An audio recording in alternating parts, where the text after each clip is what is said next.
গরম তেলে সামান্য লবণ দিলে কড়াইয়ের সাথে পিঠা লাগে না। এই টিপস কি আপনারা জানতেন? আমি তো জানতাম না। আমার বাসার হেল্পিং হ্যান্ড আমাকে এই টিপসগুলো বলেছে। শুধু তাই নয়, উনি হচ্ছে পিঠা বানানোর মাস্টার। আমাকে একবার খাইয়েছিল, আমি খেয়ে তো পুরাই ফিদা। ওই যে সেই দিন থেকে আমি ওনার সাথে লাগছি যে আমার বাসায় কবে পিঠা বানাবেন, কবে পিঠা বানাবেন। তো আজকে অবশেষে সময় হলো। তো বুঝতেই পারছেন এই রেসিপিটা কতটা ইনফরমেটিভ হতে চলেছে আমার ভিউয়ার্সের জন্য। আর যারা নতুন রাঁধুনি তারা যদি এই রেসিপিটা একবার ফলো করেন, ইনশাল্লাহ আপনাদের পিঠাও হবে এরকম পারফেক্ট, নরম তুলতুলে, জালিদার, আর 7 দিন পর্যন্ত নরম থাকবে। আর ইনি হচ্ছে সেই স্পেশাল মানুষ যাকে ছাড়া আমার একটা দিনও কাটতে চায় না। একটা বোলের মধ্যে আমি 2 কাপ পরিমাণ এখানে চালের গুঁড়া নিয়ে নিয়েছি। আর এটা হচ্ছে আতপ চালের গুঁড়া বা আলো চালের গুঁড়া যেটা বলে। তার সাথে দাও হচ্ছে আটা 1 কাপ পরিমাণ, সামান্য একটু লবণ, জাস্ট মিষ্টিটাকে যেন ব্যালেন্স করা যায়। আর তার সাথে দিয়ে দাও হচ্ছে চিনি, এখানে আছে 1 কাপ পরিমাণ। আবার আমি বলছি 2 কাপ চালের গুঁড়া, 1 কাপ আটা আর 1 কাপ চিনি। ব্যাস, শেষ কাহিনী। তো এখানে হচ্ছে কতগুলো এলাচ নিয়ে নেওয়া হচ্ছে। আমার এলাচের ফ্লেভারটা তেলপিঠাতে মজা লাগে, চিনির তেলপিঠাতে, তো সেই জন্যই এটা দেওয়া হয়েছে। আমরা এই জাগের মধ্যে 3 কাপ পানি মেপে রেখেছি। তো এখন দেখবো যে কতটুকু আমাদের লাগে এই পিঠা তৈরিতে। তো আগে প্রথমে মেখে নেন আপনি এই পুরাটা। হ্যাঁ, তো রুম টেম্পারেচারে থাকা পানি এখানে ব্যবহার করা হচ্ছে, কোনো গরম পানি লাগবে না, কিচ্ছু না। যে পানিটা আমরা নর্মালি খেয়ে থাকি সেটাই। জাস্ট এক কথাই বলবো, প্যারা ছাড়া রেসিপি এটা। সালমা আক্তারের কাছ থেকে আমি মানে বানাই নিচ্ছি এবং শিখতেছি। আসলে মানুষের শেখার কোনো শেষ নাই। আপনারা একটু খেয়াল করলেই বুঝতে পারবেন এই পিঠার মিশ্রণটা কিভাবে ফেটে নেওয়া হচ্ছে। যতক্ষণ না পর্যন্ত চিনিটা একবারে গলে যাচ্ছে ততক্ষণ পর্যন্ত এটা ফেটে নিতে হবে।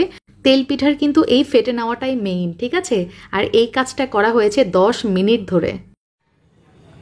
আর পানি লাগতো না? আচ্ছা, আমি ওপর থেকে ব্যাটারটা হাতে যেভাবে করতেছিলেন না, ওপর থেকে তুলে ছাড়েন। এই যে দেখতে পাচ্ছেন, পড়ার সাথে সাথে কিন্তু এটা ডুবে যাচ্ছে না। এই যে ওপর থেকে যে ব্যাটারটা ছেড়ে দেওয়া হচ্ছে, পড়ার সাথে সাথে কিন্তু মিক্স হয়ে যাচ্ছে না, একটু উপরে আলগা হয়ে আছে। আপনারা দেখতে পাচ্ছেন, এইরকম কনসিস্টেন্সি হলে বুঝবেন যে পারফেক্ট হয়ে গেছে। এখন আমরা চুলাতে চলে যাচ্ছি। আর এই পর্যায়ে আপনাদেরকে পানির পরিমাণটা দেখিয়ে দিচ্ছি। আমাদের 1 কাপ প্লাস 1/3 কাপ পানি বেঁচে গেছে 3 কাপ পানি থেকে। তার মানে এই পিঠার ব্যাটারটা তৈরি করতে প্রায় 1.5 কাপের মতো পানি লেগেছে আমাদের। এখন একটা টিপস আমার ভিউয়ার্সের সাথে শেয়ার করছি, সেটা হচ্ছে তেলের মধ্যে, কড়াইয়ের গরম তেলের মধ্যে সামান্য একটু লবণ দিলে যেটা হয়, পিঠা কিন্তু কড়াইয়ের সাথে লাগে না। It's a really important tips. আমি এটা আগে জানতাম না কখনো, আজকেই প্রথম জানলাম। তো আমার মতো যারা জানেন না তাদের কাজে লাগবে আশা করি। ওরে মাশাআল্লাহ, কি সুন্দর পিঠা হয়েছে।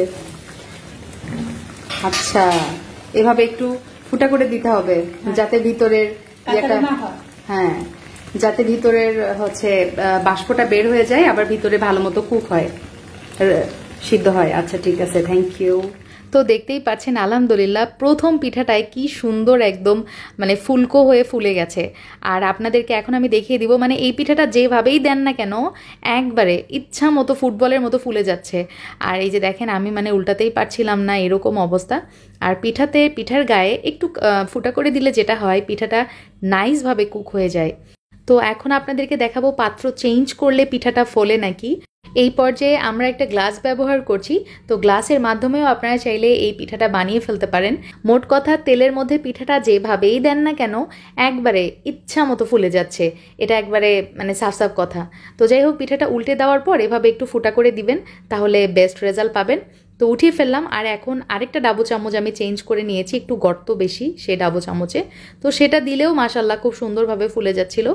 আর যদি এভাবে একটু প্রবলেম করে যে ফুলতে চাচ্ছে না বা কিছু, তখন একটু ওপর দিয়ে তেল দিয়ে দিবেন একটা চামচের সাহায্যে, তাহলেই দেখবেন পিঠাগুলো একবারে ফুটবলের মতো ফুলে গেছে। আর আরেকটা ইম্পর্টেন্ট টিপস, সেটা হচ্ছে শুরু থেকে শেষ পর্যন্ত পিঠাগুলো ভেজে নেওয়ার সময় চুলার জাল মিডিয়াম টু হাইয়ে রাখতে হবে।